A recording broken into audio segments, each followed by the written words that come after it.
দর্শন শিক্ষা পরিবারের তরফ থেকে, ম্যামের তরফ থেকে প্রত্যেক বৃহস্পতিবারের মতো এই বৃহস্পতিবারও তোমাদের সঙ্গে চলে এসেছি। সকলে নিশ্চয়ই ভীষণ ভালো আছো, পজিটিভ আছো, দর্শন শিক্ষা পরিবারের সঙ্গে আছো, প্রভুর সঙ্গে আছো, প্রকৃতির সুরের সঙ্গে আছো, তোমার নিজেদের বিবেকের সুরের সঙ্গে আছো। আর সকলে নিশ্চয়ই বলছো, বুঝে বলছো না বুঝে বলছো, রাম ও নারায়ণ রাম, রাম ও নারায়ণ রাম, রাম ও নারায়ণ রাম। তো অভিনব দর্শনের ক্লাসে আজকে যেখান থেকে শুরু করব, আগের দিন যেখানে শেষ করেছিলাম সেটা বলে নিয়ে প্রত্যেকবারের মতোই একই কথা শুরু করছি। আজকে বেশি কথায় যাব না, আজকে একেবারে শুরু থেকে শুরু করছি। আচ্ছা, কোথায় শেষ করেছিলাম? যে শুধু তোমাদের জন্য দুঃখ হয়, তোমরা আমার জন্য কত দিক দিয়ে কত লাঞ্ছনা গঞ্জনা ভোগ করছো, তার জন্যই দুঃখ আমার। কতজন এই রকম ভালোবাসায় মত্ত হতে পারে?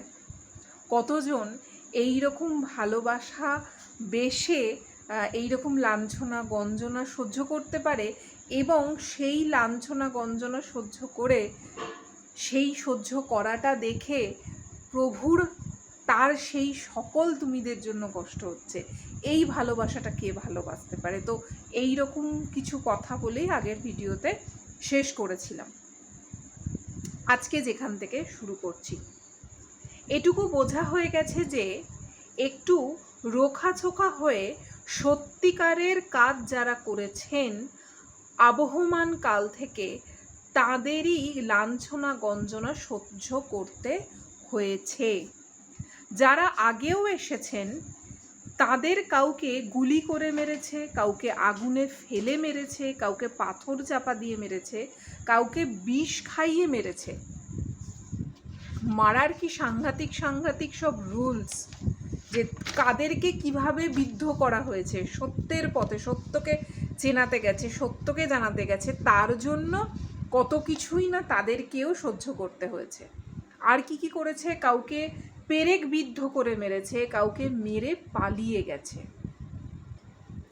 চারিদিকে হই হুল্লোড় পড়ে গেছে।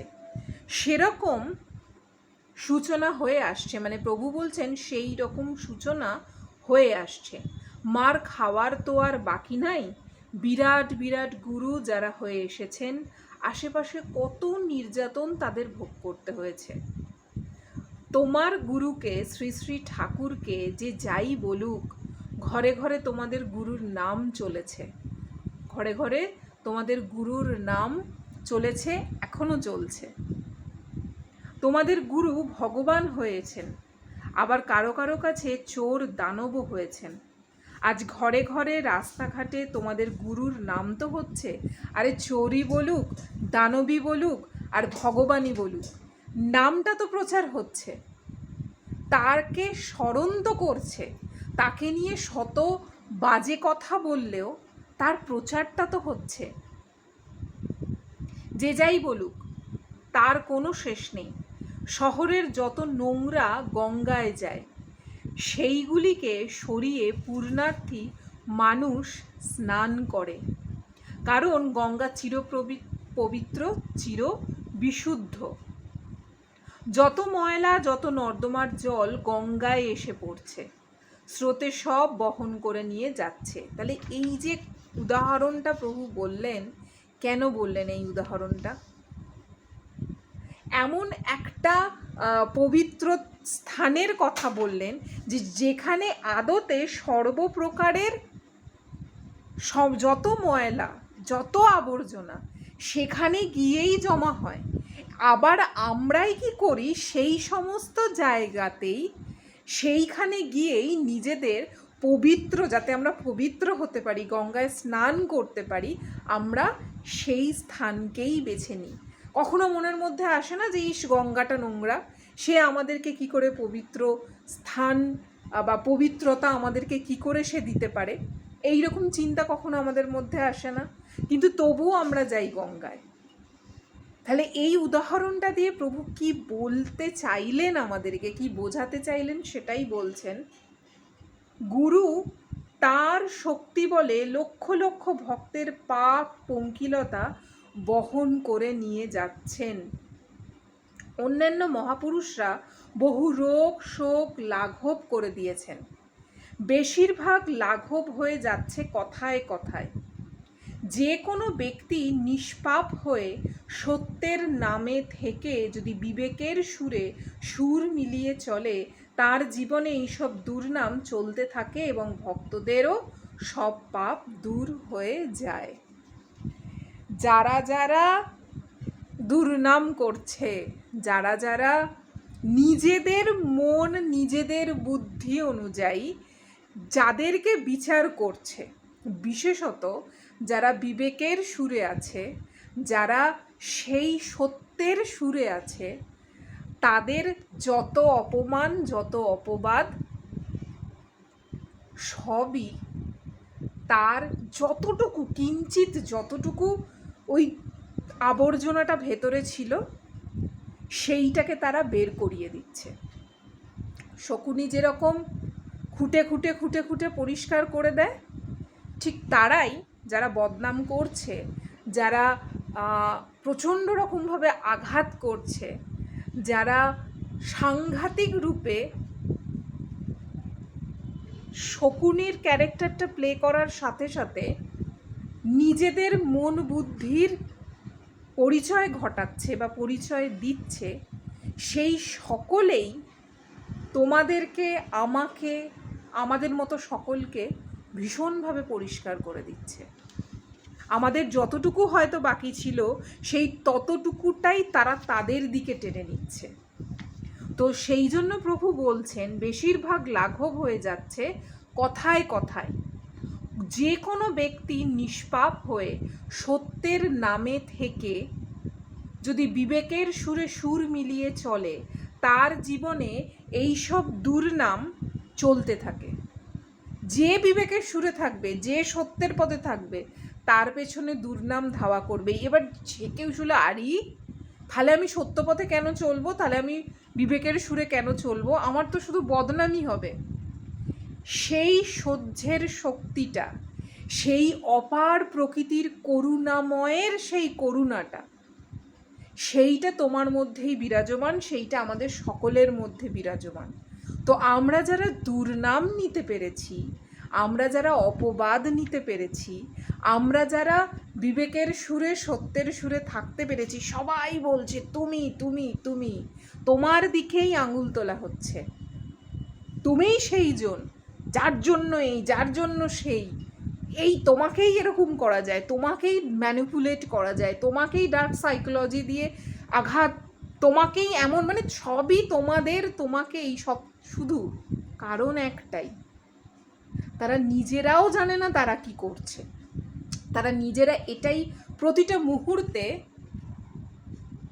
একটা আয়না দেখিয়ে দিচ্ছে, সেই আয়নাটার মধ্যে এটাই বোঝাচ্ছে যে আমি কিন্তু তোমার আয়নারূপী সেই জন, তোমার সেই তুমির আর একটা তুমি, যে তোমার এই নোংরাগুলো, তোমার এই পঙ্কিলতা, তোমার মধ্যে যতটুকু যা ছিল বাকি, যেহেতু তুমি সত্যের সুরে রয়েছো, সেটা তো আমি নিতে পারছি না সেই এনার্জিটা, যেহেতু তুমি বিবেকের সুরে রয়েছো, সেই এনার্জিটা আমি নিতে পারছি না, সেই পজিটিভ ভাইবসটা আমাদের একটা কোথাও গিয়ে একটা আঘাত করছে।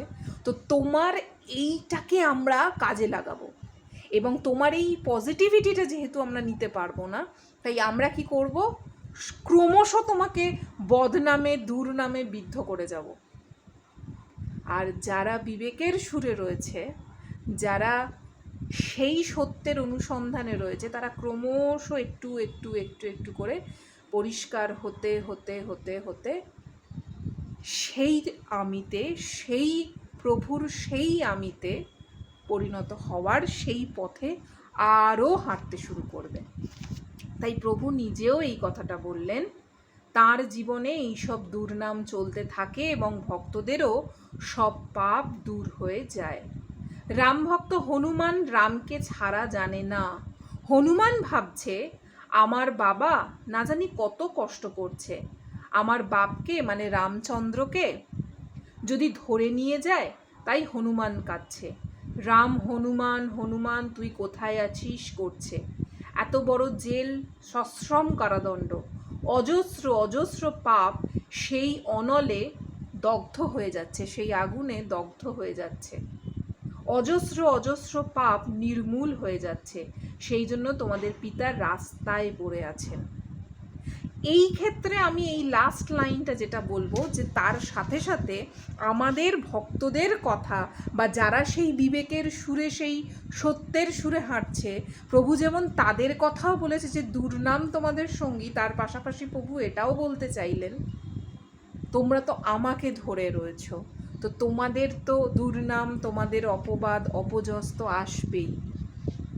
তোমার প্রভুর, তোমার আরাধ্যের যদি সেইটা থাকে, তাহলে তোমাকেও সেইটাই নিয়ে নিতে হবে, এবং তুমি আরও মুক্ত হতে হতে, আরও পরিষ্কার পবিত্রতার সেই পথে যেতে যেতে যেতে যেতে তুমি নিজেও জানো না যে তুমি কোন স্থানে, তুমি কোথায় পৌঁছে যেতে পারো বা পৌঁছে যাচ্ছ। এর পরের জায়গাটা প্রভু বলছেন, এটাও কিন্তু এই যে রাম ভক্ত হনুমানের কথাটা দিয়ে প্রভু যে আমাদেরকে উদাহরণটা দিয়ে বোঝালেন, তিনি এটাই বলতে চাইলেন, হনুমান ঠিক যে রূপে রাম ছাড়া কিছু জানতো না, রাম যেমন হনুমান ছাড়া কিছু জানতো না, তোমরাও তোমাদের প্রভু ছাড়া কিন্তু কিছু জেনো না। তোমাদের শত কষ্টর মধ্যে হলেও তোমরা কিন্তু আমাকে তোমাদের সেই কোলের বাচ্চা করে সেই স্থানে তোমরা কিন্তু আমাকে রেখো। তোমরা কিন্তু আমাকে তোমাদের কোল ছাড়া করো না। বাবা যেমন তোমাদের কোল ছাড়া করেনি, তোমরাও কিন্তু আমাকে কোল ছাড়া করো না। গভর্নমেন্ট বলছে তুমি গভর্নমেন্ট দিকে এসো, হাত মেলাও, তা আমি করব না। এটা প্রভু সেই সময় বলছেন, যে সেই সময় সরকার প্রভুকে বলেছিলেন তুমি আমাদের দিকে এসো, আমাদের দিকে হাত মেলাও, কারণ যেখানে অন্যায় চলছে সেখানে আমি যাব না। আমি যদি তাদের সঙ্গে হাত মেলাই তাহলে হয়ে যায়, কিন্তু তাদের সঙ্গে আমি হাত মেলাবো না। তারা কসাইয়ের চেয়েও অধর্মের কাজ করছে, এত বড় অন্যায় করছে তারা, তাদের সঙ্গে আমি হাত মেলাবো না, কারণ তা করলে আমি তোমাদের পাপের বোঝা বাড়াবো। শয়তানি করলে তোমাদের মুখ বড় করতে পারতাম, আমি যেন গঙ্গা জল বা গঙ্গার মতো চিরশুদ্ধ চিরপবিত্র থাকতে পারি।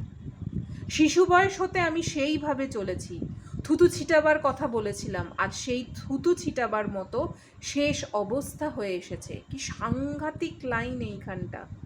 থুতু ছিটাবার কথা বলেছিলাম, এই কথাটার বিরাট বড় গুরুত্ব। আজ সেই থুতু ছিটাবার মতো শেষ অবস্থা হয়ে এসেছে। তোমরা প্রত্যেক ভাই বোনদের বলে দিও, আমি এক জীবনেই তোমাদের মুক্তির পথ করে দেবো। যদি রক্ষা পেয়ে যাই তোমাদের সামনে দাঁড়াবো, আমার ক্ষমতা নিজের জন্য ব্যবহার করব না। এটা প্রকৃতির নিয়ম নয়। আমি টাকা পয়সা চাই না, আমি তোমাদের অন্তর চাই। জানি তো বেশি দিন থাকবো না, তোমাদের যে ভার গ্রহণ করেছি সেই আলোর দিকে, আলোর পথে পৌঁছিয়ে দেওয়াই আমার কাজ। তোমরা একটু গুছিয়ে নিও। তোমাদের বাবা চা খায় না, ঘি দুধ কিছুই খায় না, তার মধ্যে দেখো কেমন মিথ্যা মামলা সাজিয়ে দিল। তার মানে সেই সময়ে কি সাংঘাতিক প্রভুর ওপরেও অত্যাচার, অপবাদ, অপমান, অপযশ কত কিছু এসেছে, এবং সেটা কন্টিনিউ এখনো চলছে। এর বিশ্লেষণে আমি যাব না, কিন্তু আমি এইটা বলছি, এই যে কথাটা প্রভু বললেন, আমি টাকা পয়সা চাই না, আমি তোমাদের অন্তর চাই। জানি তো বেশি দিন থাকবো না, তোমাদের যে ভার গ্রহণ করেছি সেই আলোর দিকে, আলোর পথে পৌঁছিয়ে দেওয়াই আমার কাজ। একটু গুছিয়ে নিও। তোমাদের বাবা চা খায় না, ঘি দুধ কিছুই খায় না, তার মধ্যে দেখো কেমন মিথ্যা মামলা সাজিয়ে দিল। কোন জায়গা থেকে এই কথাটা প্রভু বললেন? কোন ভালোবাসা থেকে? এমন কোন ভালোবাসা, কীরকম ভালোবাসা, যে যেখানে তিনি বলছেন যে তোমরা একটু গুছিয়ে নিও। তোমাদের বাবা কিছুই চায় না, টাকা পয়সা তো চাই না, শুধু চাই কি দিল দক্ষিণা, তোমাদের মনটুকু চায়। এইরকম মন আমরা কত বাইরের কত সোলের প্রতি দিয়ে রাখি, কত কিছু আমরা করি। আমরা কখনো প্রকৃতির সেই সকল সেবককে গ্রহণ করি না। আমরা চন্দ্র সূর্য প্রত্যেকের অবস্থান দেখি, বিভিন্ন গ্রহ নক্ষত্রের অবস্থান দেখি, বারংবার এই যে আমার মাধ্যম দিয়ে, এই মন এই বুদ্ধির মাধ্যম দিয়ে বারংবার এই একই কথা ঘুরিয়ে ফিরিয়ে সেই একই অর্থ প্রকাশ পায়। বিভিন্ন মন বিভিন্ন বুদ্ধি তার বিভিন্ন রকম বিচার করতে পারে, কিন্তু এই একই কথা প্রকাশ পাওয়ার অর্থ এটাই যে আমরা কি সত্যিই প্রকৃত সেবক হয়ে উঠতে পারছি? আমরা কি প্রভুর সেই মন, মানে প্রভু যে দিল দক্ষিণাটা চেয়েছিলেন, আমরা কি সত্যিই সেইটা দিতে পেরেছি? আমরা এমনভাবেই কি তাকে ভালোবাসতে পেরেছি যে ভালোবাসা একবার বাসতে শুরু করলে আর কোনো কিছুর দিকেই তখন মন যায় না, তখন শুধুই নিজের কর্মটা ছাড়া আর এগিয়ে যাওয়া ছাড়া আর কিছুই তখন অস্তিত্ব রূপে থাকে না। সেই জানাটা, সেই কথাটা প্রভু বারবার বলে গেছেন যে আমি তো তোমাদের কাছে টাকা পয়সা কিছুই চাই না, আমি চাই শুধু মন দক্ষিণা। তো আজকে এইটুকুই বললাম। দেখি আগামী দিনের বৃহস্পতিবারের অভিনব দর্শনের ক্লাসে এরপর থেকে প্রভুর আর কোন কথাগুলো আমাদের কাছে প্রকাশ পায়, প্রভুর কোন কোন কথাগুলো তোমাদের কাছে পৌঁছে দেব বা পৌঁছে দিতে পারলে তোমাদের সেই অন্তত জানার ইচ্ছাটুকু আর একবার নতুন করে হয়তো তৈরি হয় বা তৈরি হবে। সত্যিই তোমরা না একটু চেষ্টা করো, সকলেই একটু চেষ্টা করো। সকলে ভীষণ ভালো থাকো, পজিটিভ থাকো, দর্শন শিক্ষা পরিবারের সঙ্গে থাকো, প্রভুর সঙ্গে থাকো, নিজের বিবেকের সুরের সঙ্গে থাকো এবং সকলেই বুঝে বলো, না বুঝে বলো, রাম নারায়ণ রাম, রাম নারায়ণ রাম, রাম নারায়ণ রাম। আজকে বেশি হয়তো তোমাদের বাস্তব কোনো কিছু দিয়ে কথা বলিনি, আজকে শুধুই প্রভুর কথাগুলোই তোমাদের সঙ্গে ভাগ করে নিতে ইচ্ছা করলো। ব্যাস এইটুকুই আজকের জন্য। আজকের মতো টাটা।